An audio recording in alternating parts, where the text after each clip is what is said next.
It's the lens, it's the lens, it's the lens, gotta live diverse. It's the lens, it's the lens, it's the lens, live diverse. You are listening to The Lens Living Diverse, a podcast brought to you by the CNIB advocacy team. Join Nisha, Vivi, and I as we speak to individuals with intersecting identities who live with sight loss as they share their unique stories. Hello, everybody, and welcome to another edition of The Lens Living Diverse. Woohoo, woohoo. I am your host for today, Ben, accompanied, and welcome back. We haven't had an episode with Vivi for a long time, accompanied with Vivi. Hello, loyal Lens listeners. I have missed you. I'm so happy to be back. Yeah, and we are happy to have you back. I was kind of getting lonely on the Lens, without my co-host. Oh, we know you're an expert at flying solo, Ben, but thanks for the love. No, it's always good to have my co-host in the building, and well, I guess in what you call Radio City, Radio Land. Yes, in the atmosphere. Exactly, in the ether. On the airwaves, on the pod waves. we need a thesaurus right now for sure. Yeah, so today we have another special episode. For the listeners, everybody knows that every episode is special. We have an amazing guest, Alex Burns, and we're gonna talk to him about technology. And I know sometimes people think technology, what does that have to do with intersectionality, or what does that have to do with identities? But Alex is very knowledgeable about different technologies, and then he's going to share his stories as well with his different identities. So Alex, how you doing, boss? I'm good, thank you. Excellent. Going well. It's a good day. And let's let you tell the listeners a little bit about yourself and a little bit of your intersecting identities. Okay, sure. Quite a lot of them. So yeah, my name's Alex. I grew up in England, in the UK. I moved here about 5 years ago, and I really like Canada a lot. So I'm blind, was born premature, which means that you get put into an incubator and then they over-oxygenate, or at least that's what happened to me. So my retina's detached, which I'm cool with. I don't mind being blind. You don't have to watch advertising. It's great. And they're annoying enough if you can just listen to them. So yeah, I'm pretty happy about it.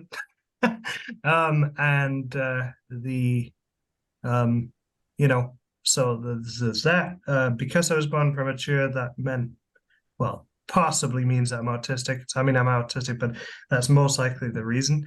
Although it might not be. Genetics could definitely be in with how weird my family are. So who knows? And what else? Oh, my dad's was Jamaican, so I'm mixed race as well, and I've got ADHD. So I got a smorgasbord of things. So Alex, you said you came to Canada 5 years ago. What brought you to Canada? My wife. Like, we were married then. That's very sweet. Also, I didn't really want to permanently live in England, so I'd have moved somewhere else at some point. But yeah, that definitely was my motivation. So your wife is Canadian? Yep. Cool. We have a true love story on the Lens Living Diverse. Yeah, we will have to do. And we met 11 years ago today. Oh, even better. Look at this. We have, well, shout outs to Alex's wife. Yes, what's her name? She's called Barb. She's called Barb. Yeah. That's so sweet. Shout out to Barb. Like I said, Yeah. I feel the love in the air right now. And yeah, like I said, just a smorgasbord of different identities. And definitely we're gonna go for that journey for sure. You made mention that you're biracial, and as a person with sight loss, can you tell us your experiences of your two different races? Yeah, sure. Pretty much as far as I'm concerned, pretty white. Like culturally, didn't really know much about Black culture at all. Um, so yeah. um, it's been quite funny because if I tell people online that I'm, not white, they don't. Like a lot of time people don't believe me and had to ask for photographic evidence. I'm pretty easygoing, so that to me was funny and ridiculous. I know that it would offend like a lot of people, but I just kind of thought how stupid that was, and like we don't all have to sound the same. I've had more racism issues since I came over here, actually. Mm. Um, maybe I'm more aware of it now, but like, yeah, I've had problems here, more so for being mixed race than I got in the UK. I've had a little bit of it in the UK, but everyone gets it in the UK. Uh, they pat themselves on the back for being such an inclusive culture, and I mean, in some ways they are, but like it's there and it's just swept under the rug. Do you think, Alex, people wanted photographic evidence because of your British accent? And we know that Canada, like the UK, is a very diverse country, so that It was mainly amuses. Americans. Really? That's Oh interesting. yeah. So it would come out after a few weeks of me talking to random people online, right? Mhm. Or whenever it's relevant, Mhm. which can be months. Like it rarely even comes up unless I'm talking about my hair or something. And Mm. I think usually it would be, oh yeah, what's your hair like? Oh, I have an afro. What? Well, yeah, what's wrong with that?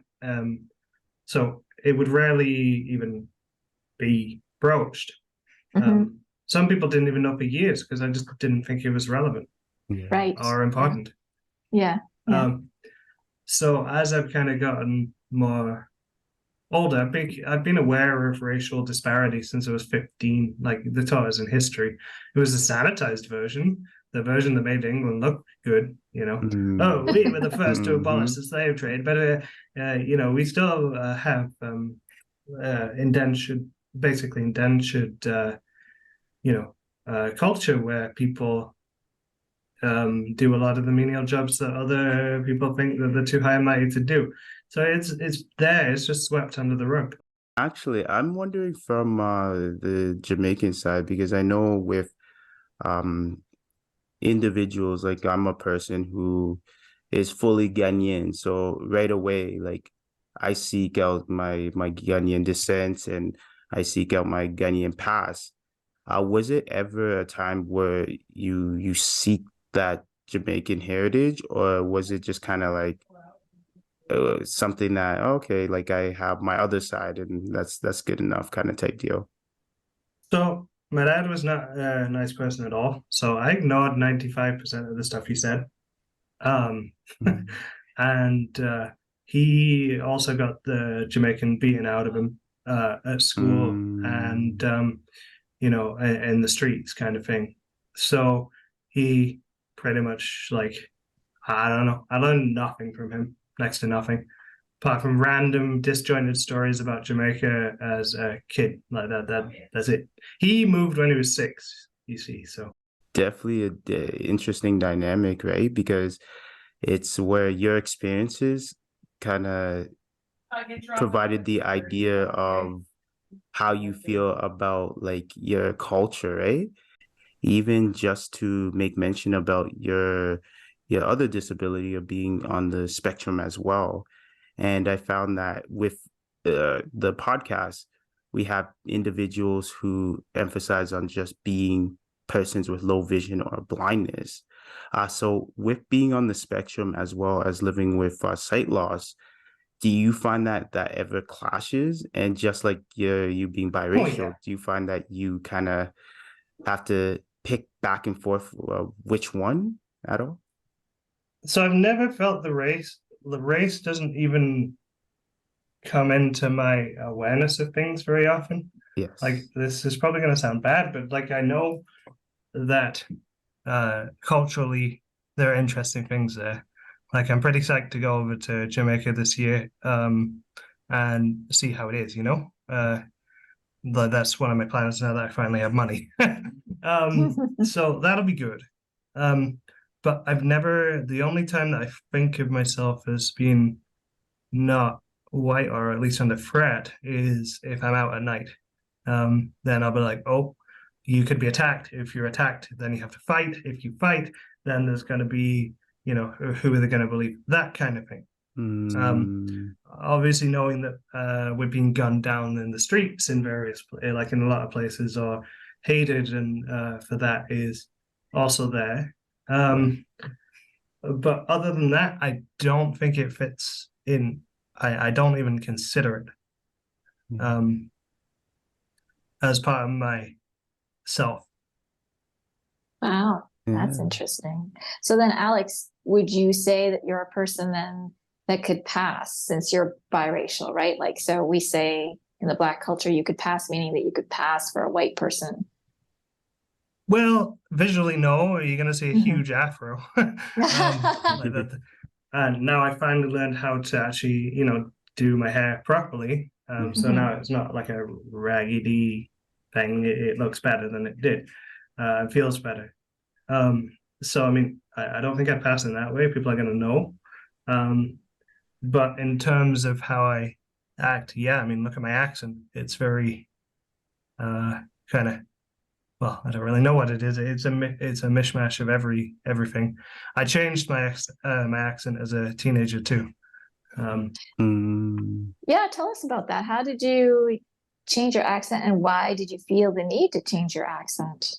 So in the UK, we were from a town called Halifax, which is in the north and part of England. And over there, they drop their H's. They say they drop their T's. The voice is different. I can do a caricature of my voice, what it used to be, but I can't even. Yeah, let's hear it. Give us an example if you don't mind. Let's see. Hello, how you doing? It's great, isn't it? We're gonna watch TV and watch cartoons. Oh. So it sounds kind of like not very with it. I mean, that's the impression that people are going to have of you.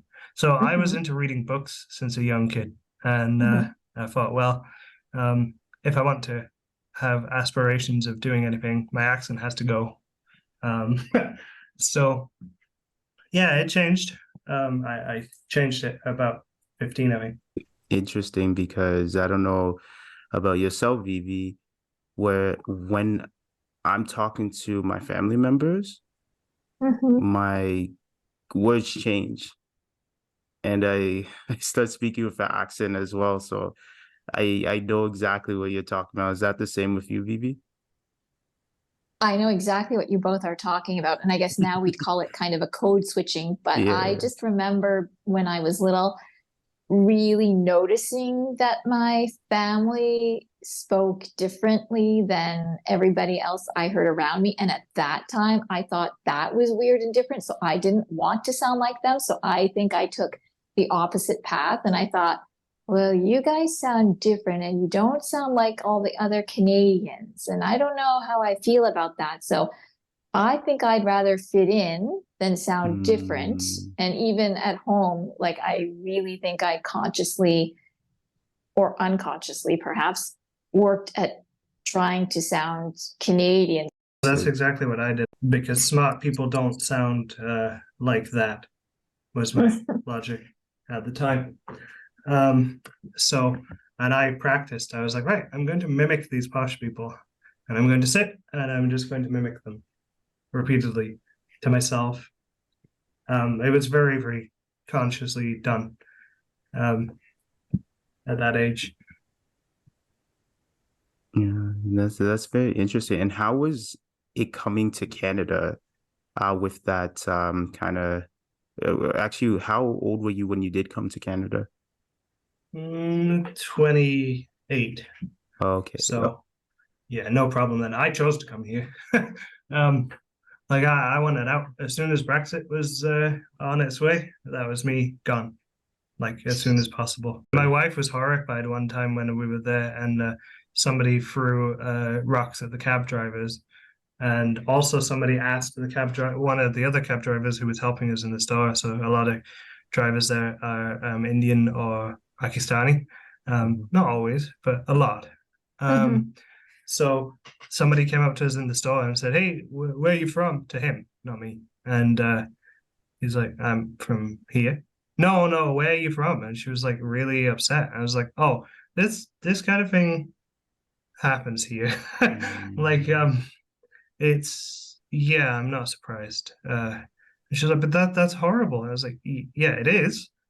And then when they were throwing rocks at the car, she was like really, really stressed. And I was like, "Yeah, people used to do that, rile up the other culture, like annoy them, and then if they fight back, well, you then play the victim." There's an undercurrent of that. It might be supposedly it's getting better, and I think that some of the people, it's not everywhere. It's a loud minority, right, who are going to be loud. Yeah, and it's definitely very sad what's going on and kind of the discrimination. What I'm going to actually do, we can roll like with speaking about your other identities as well, Yeah, sure. because Yeah. it's very unique to the show where, like, as I made mention, the fact that we in this on the show we speak about like just sight loss, right? And I definitely want to get your perspective on being someone who has a dual disability as well. And do you ever feel that those disabilities clash, or do you feel that you have to lean towards one to the other at all?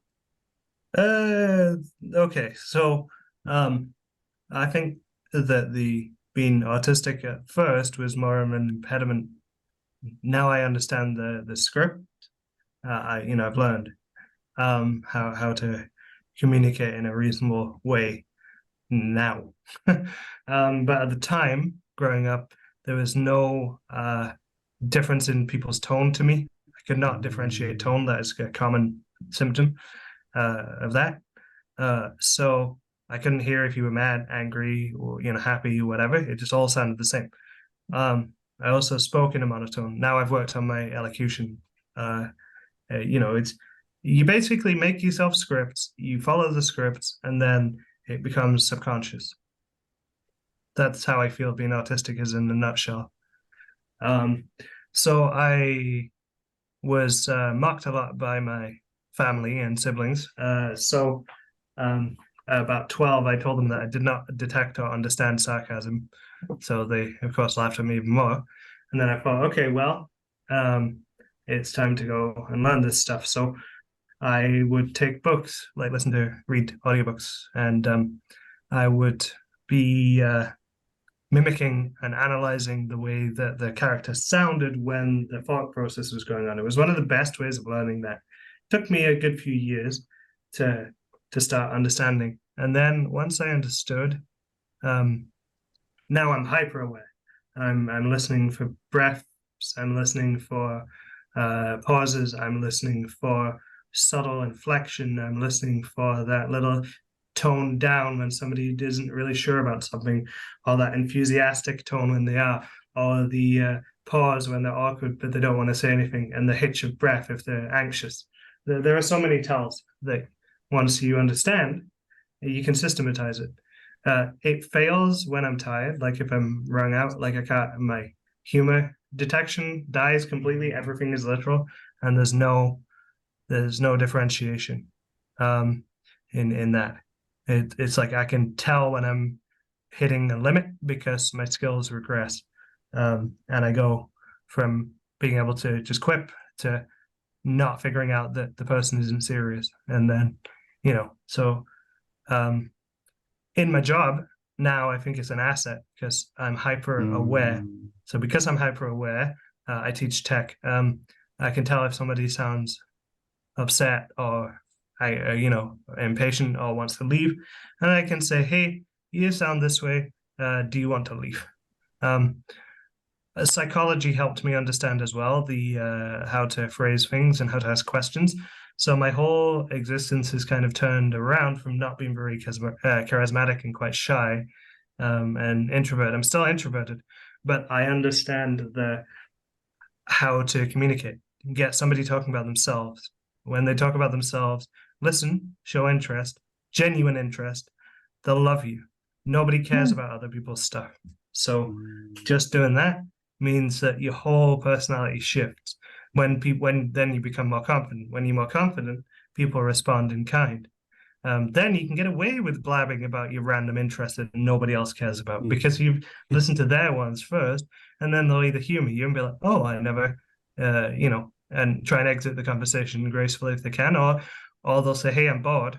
But if you start off just talking to somebody about how fascinating this philosophical concept is, well, it does not work. People will do fascinating stuff to get out of conversations they don't want to be in. And then it's very interesting. And here's you analyzing people's temperaments and mannerisms, and just by the sound of their voice, and almost applying the blind side of it. It almost would be a little bit different if you did have vision. Maybe you would be more facial expressions and more body language and those other factors. Yeah, I just thinking, Alex, as you're speaking, what you've done is you really developed a heightened sense of empathy. And you've been able to tap into things that emotional intelligence has been trying to teach us for a very long time. All of those unconscious signified things, like you're speaking of the tone of voice, the breath, the pause, the sense of anxiety or an anticipation. Like you've just really been able to tap into that and develop your sense and your awareness of these things going on, which happen for everybody. And I think if we chose and if we took the time, we too could develop them. And these are things emotional intelligence is trying to teach us to do, but you've just really been able to recognize that and use these things to your advantage. And I just wanted to revisit something you said also about developing scripts. So I wanted to ask you a little bit more about that. Like, how did that work? Can you give us an example of a script that you had to develop for yourself that you returned to and now is kind of just something that you're able to execute effortlessly in your work with your students? Yeah, sure. So, for example, usual discussion of "Hello, how are you doing today?" I would ask that with the expectation that somebody is going to tell me actually how they're doing today in more than just 2 syllables.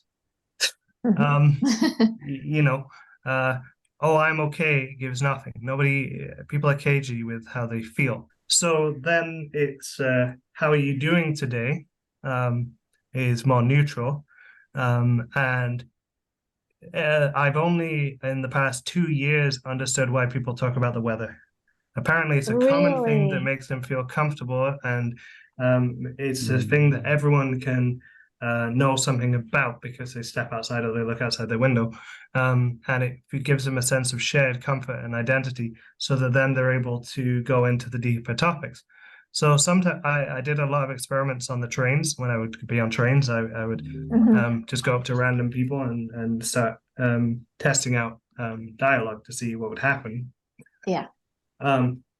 So sometimes they would say, "How are you?" And I say, "Oh, I'm very depressed today. I feel pretty numbed out." And then lo and behold, some people would be, they'd either get awkward and leave, or you would have a good conversation with depth in it. So now I know that people speak about the weather, and if they bring it up, I'm not going to mock them, because I went for a phase where I'd be like, "Do you have anything more interesting to talk about than the weather right now?" I'm not interested in how hot or cold it is today. It's self-evident. This is as a teenager. So, I'd be a bit more acerbic. Now I understand its function. So because I understand its function, I run it that way. Also asking open-ended questions about somebody, as in, so if you say, "How was your weekend?" that's open, because they can say however it was. But if you said, "Did you have a good weekend?" they're obligated to say yes. Things like that. When I went into counseling as a discipline, they taught us all that, and then I started just applying that Because before I would just come in and say, "Oh, you seem quite stressed right now," and then people would give you backlash for it. They don't want to acknowledge that they're stressed right now, so then definitely not going to be telling you. Right. I just really think it's fascinating what you said about the weather, because as you're speaking, I'm thinking about why, when I first engage with people, why it's a conversation about the weather. And I usually do it for the reason of I want to connect, but I don't necessarily want to get too intimate, like too deep. So you're right. The weather is a common thing that we can connect on, but it's not, you know, what was your family doing over the weekend? Like, and I don't know if I want to go there with someone that I just met. So it's, yeah, for me, it's a point of connection without getting too intimate. So, and I never realized that until you just named it. So that's quite fascinating, because it is something that we can all connect with, and we can choose how intimate we get after that starting point of the conversation. It's like a soother. Yes, like, absolutely. To allow them to feel safe. Yes. Once you understand that it's to make people feel safe and that they don't actually really care about the weather, then I'm a lot less arrogant. Well, sometimes I care about the weather because I'm on the prairies and our weather is so extreme. So when I talk to Ben or somebody on the West Coast, I am genuinely very curious, because our weather in Canada is just so extreme from coast to coast to coast. Oh yeah, it is. Or Vivi doesn't want to go deep into conversation. How's the weather? No, I'm the worst for it. So like and you know what? Now that Alex, you're bringing it up, it makes a lot of sense. And exactly what Vivi was saying, the fact that you don't want to go too deep into it, for sure. And with this whole conversation, I really thoroughly enjoy going back and forth with you in the way you think, right? It's a different way of thinking, for sure. And that's probably because, for sure, you're very studious and you read a lot. And then do you find that it's that being on the spectrum where it's like the hyper focus as well, or? Part of it is that. The other thing is that I had to adapt. So empathy was due to like my family situation of physical violence. So you obviously have to get very good at reading people's intentions quickly, so that you can get yourself out, because otherwise you just get assaulted. So I think that it's quite a common response to repeated and severe trauma for people to heighten their empathic skills. Like we're animals. We subjugate a lot of our stuff to the subconscious and don't recognize what it is. Everyone's humans like that, you know. But the what I found out is heightening the intuition and trusting the intuition over the logical analysis of something is often better when it comes into the human sphere. Like that's taken me a while. I've started working on that over the past 7 years. Before, I would have a gut instinct about somebody and then want to just see how it would go and detach and be curious to see what would happen. So yeah, the empathy thing is good. The outcome is nice. It basically has given me a career now. But the getting of that was not very good. I would have rather had more support than what I did get. The thing could have been accelerated, and there could have been. I could have basically been socially aware 5 to 10 years before I was. So, but I guess experience. I mean, striving for something apparently is a virtue. So, who knows? Thank you for sharing that, Alex. It's really appreciated, and it's very, very intriguing, like I said, to see how you look at the world as a person. First of all, your personality, as well as a person, part of the spectrum, as well as just such a studious person. So you made mention that you're into technology, and I gotta say, you are a technology guru, and I know so many people are part of this the organization who come to you hey, get to come to Alex for the tech advice. And the one thing that I know a lot of people are wondering, we're talking about diversity, right? What does that have to do with technology? But there's so many different parts of it. So if you could kind of tell us about like even with technology and why it is important to consider diversity. So, for anyone who thinks that technology should not be diverse and inclusive, they're not thinking with much logic. Like I know I sound a bit aggressive here, but it's a fact that multiple people across multiple different intersections are going to be interacting with tech. It's not a white male dominate. I mean, it is a white male dominated developer, or at least it used to be when I was interested in that field. But if you don't make your stuff accessible, then other people can't use it, which then means that you have alienated a whole heap of your customer base if you're a business, or your mission statement if you're a charity. The two are interlinked and interwoven. Tech is the thing that's driving our culture forward at crazy, crazy speeds.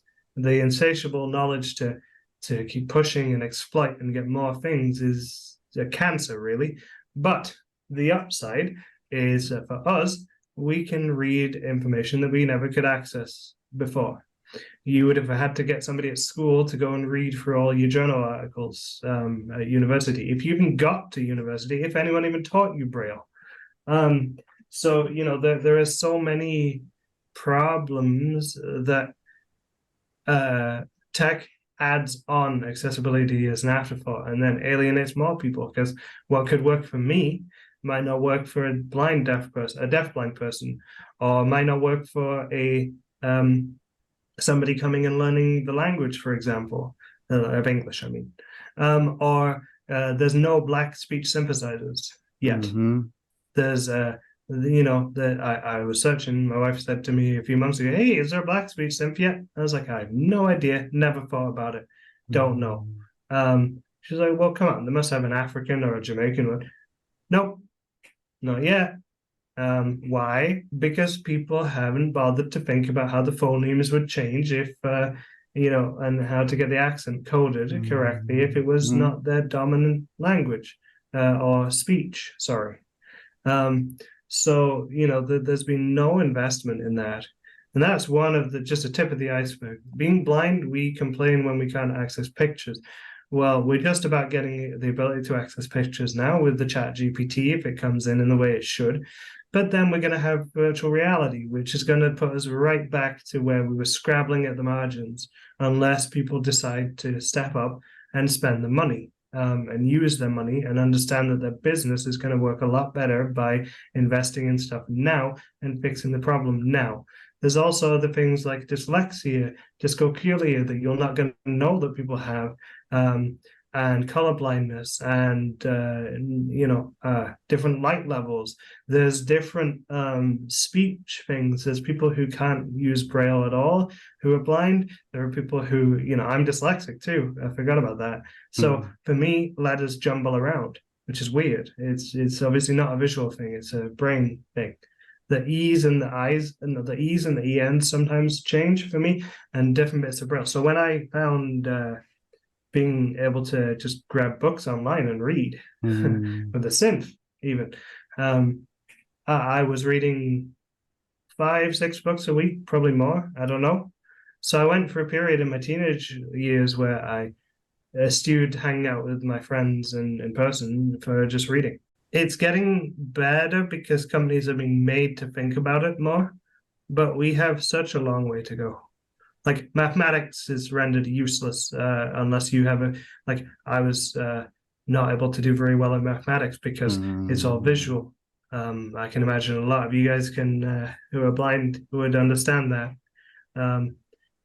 Taking things at 2D, the sighted brain changes it into 3D somehow, or understands the abstract lines mean whatever.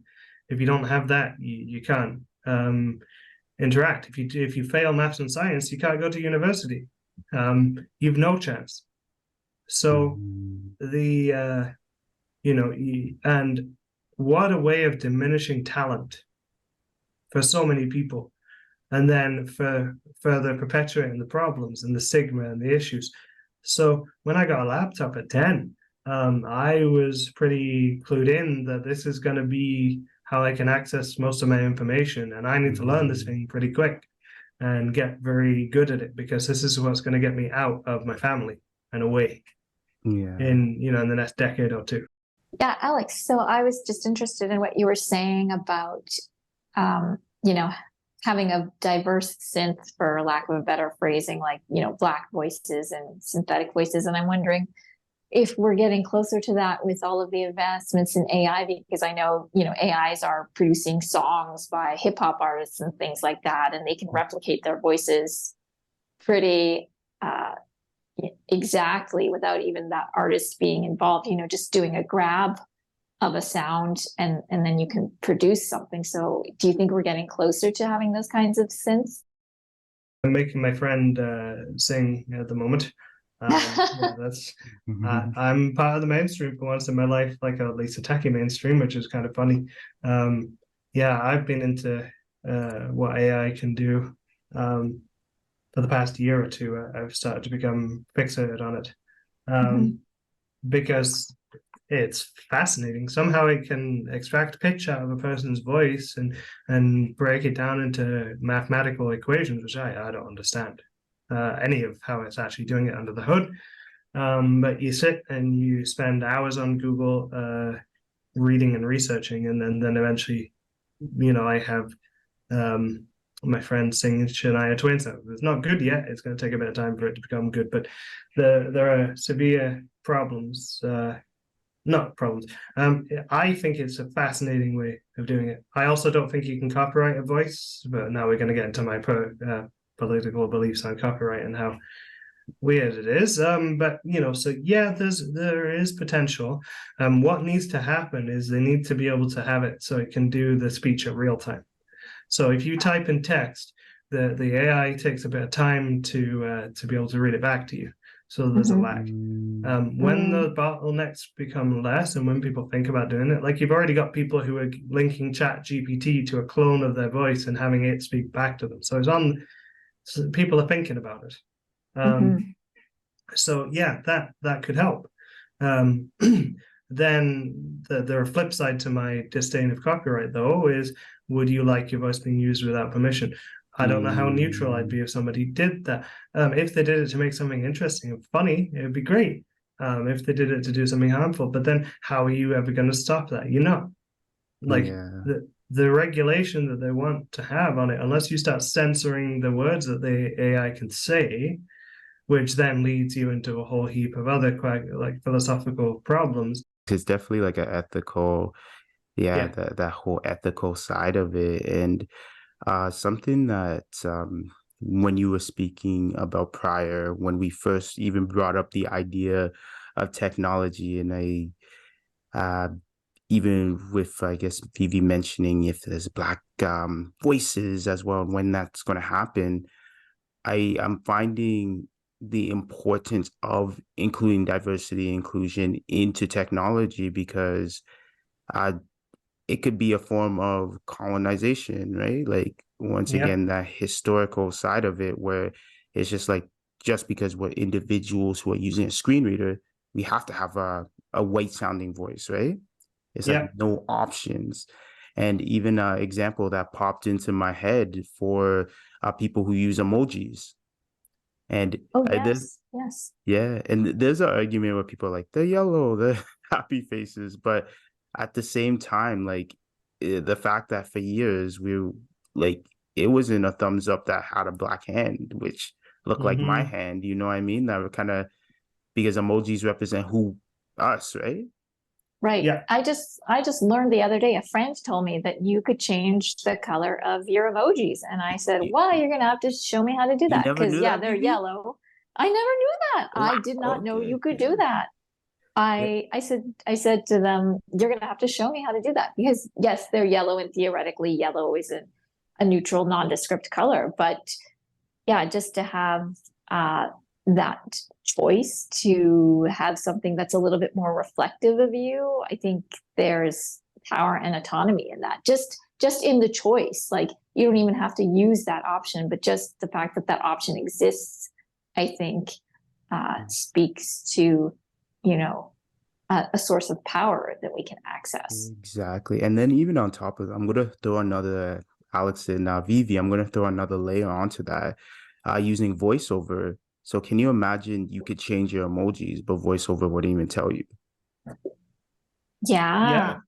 Could you imagine that, where it's like you did have the option, but even in voiceover now, it tells you it's a dark skin emoji. And it's just like, Yes, it when does. we're trying to make technology as a whole society inclusive, sometimes there's instances where people forget about people with disabilities. And what do you think of that, Alex, as well as Vivi? I agree. It's not baked in. It's afterthought. This is what my problem is with the way that accessibility is tagged on as a nice to have. I've had it where I've been talking to developers. If you discount the race, but I mean, it is a good thing. The rate, like the white people got their emojis first, even though the white people, if you look at the numbers, we outnumber them significantly on a global scale. What we've done to quote developing countries is basically a forced caste system, in my opinion. So again, the arms race is now collecting into Silicon Valley and probably in the UK and in Canada, who is going to be white people who are going to profit off of all the labor of us as a species. Now, I think that the AIs, like everything, should be used to train the data, but it is a severe problem, and I think just hand waving away and deciding that we're progressive now without fixing the problems is virtue signaling, So yeah, you're right. Like, it took a while for voiceover to even tell you the color. I agree. We should be looking at things from this perspective of being born accessible, as we like to say, and we're all, I think, familiar with that phrase. And I think we're still striving for that. We're progressing, but we need to do more and I say we as society as a whole, right? We need to do more to make things born accessible, so that it's not this thing that we need to retrofit, but it's being thought of from the conception stage. It's just so interesting. Something so that you would think has just different parallels. Like, I bet before, if someone found out we were doing an episode on technology, they'd be like, what? Like get out of here. Like, this has nothing to do with like D&I. Once again, you're throwing D&I in something that has nothing to do with it. But it's so important. And even what you made mention earlier, Alex, is the developers as well, right? And historically, like, when I think of technology, I think of Microsoft, and then I think of Bill Gates, and then I think of Steve Jobs, and I think of these developers who are kind of the same template, right? Mm-hmm. Well, and they're the big ones, right? You got to think that developers are going to be so diverse, right? Yeah. But we automatically think of who? The white men. First of all, the good thing about coding is that anyone can learn to program. It's one of the most democratized thing that exists if you have access to the education. If you are not, if you're getting enough food that you can eat, and then you can learn the thing. If you have the mental aptitude for that. And then once you've got all that, what do you do with it? Like, do you go into these big corporations and code all the hype things for people, or do you go and sit quietly and do something on the sidelines? Like NVDA, for example, the screen reader that came about that is crushing JAWS is demolishing JAWS, and it's free. Came about because a few people decided that they were fed up with the monopoly that JAWS and other big manufacturers had on them. And yeah, I'll be candid, even though my job is to teach JAWS, like, that's fine. But I don't, I think that the price gouging, well, they are, it's not, I think. Freedom Scientific is very focused on maximizing profits, and NVDA is not. And anyone can work on NVDA if they have the technical aptitude. Freedom Scientific have got a little bit better, given now that they're a bit cheaper. Like it's how much is it now? $100 for a year. So for a personal thing, there's less reason to pirate that now. But that's fine. But what if you're on ODSP? You're getting $1,100 a month. You're supposed to live off $1,100 a month.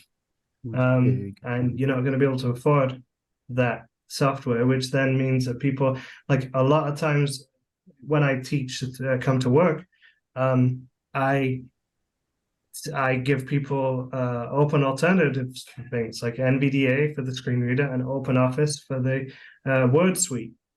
Because why should, like, for most people, Office is now what, $10 a month, maybe 15. Most people can afford that. Oh, it's 2 cups of coffee, they say, which is true. But if you only get $1,100 a month, you are not paying for any of that. And I see people come in and they're really stressed and upset because they need to work and they can't afford the tech. And that right there tells me that we have a lot of work to do in the advocacy arena. Very good point. And the fact that people don't think that technology underpins everything. Tech is the way that you can either enslave yourself or free yourself. Yeah, Alex, I just want to appreciate your comment about technology and how it needs to be equal access. And that is one of the ways that we can achieve more equity in society, is that if everybody has access to affordable technology that they can then learn to use and learn to use proficiently so that they can be successful in whatever they choose to do in terms of employment, in terms of academia, in terms of entertainment, that they have access to this technology that will then, inform them in other parts of their lives. And I think what you're saying about, affordability and subsidies is so important, because some provinces have assistive devices programs and some don't. And then, if you are on some sort of support benefit, the amount of that is also varied. And yes, you need to make choices about, where you're going to spend this money and what your priorities are. And just like healthcare, I think access to technology for people with lived disability, it is a requirement. And just to touch back on what you said about coding, and that coding essentially is democratic, it just reminded me of the movie and the book, that the people behind all of the math and the science and the physics that help put American white men on the moon was attributed to African American women. Mm-hmm. So to your point, these are unsung heroes. I don't think that tech is just to the purview of disability. It's to everyone. No, because digital literacy, it's imperative that everyone be given technology training. Because at some point, we're going to not be using anything but tech to do everything. And that point is coming pretty quickly.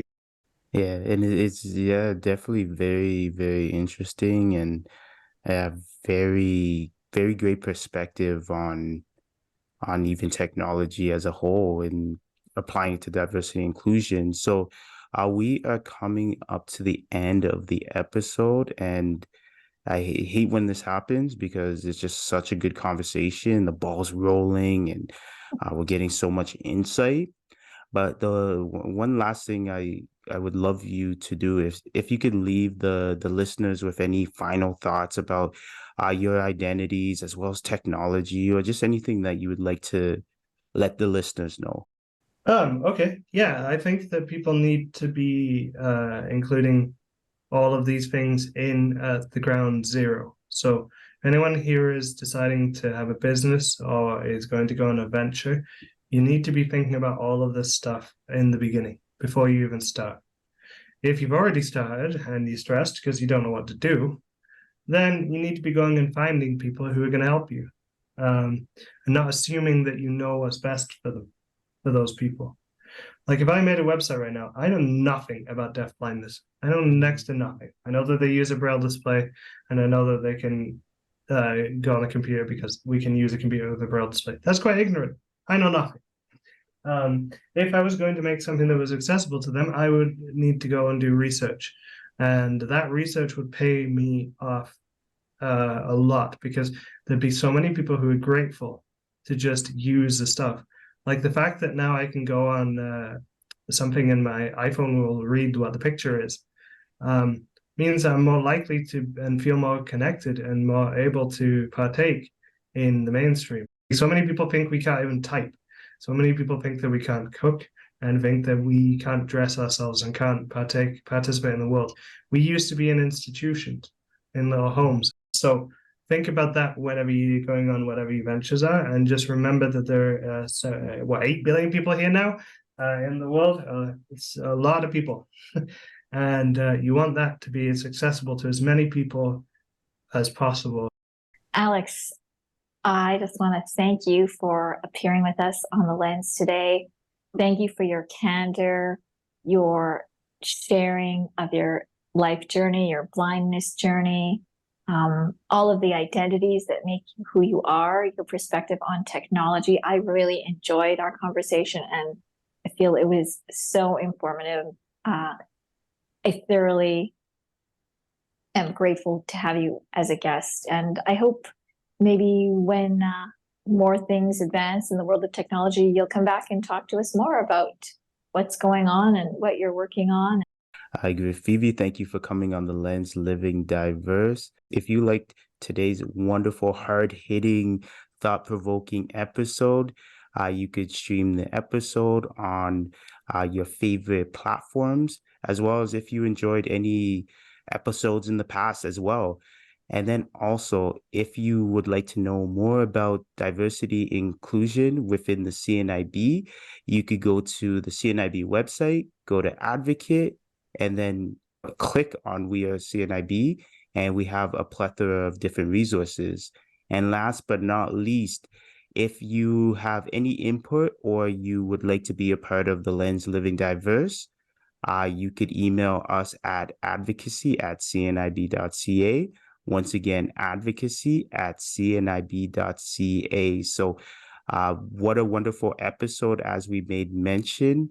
I was one of your hosts, Ben, joined with Vivi. Bye, everybody. See you next time. See you next time on The Lens Living Diverse. Peace.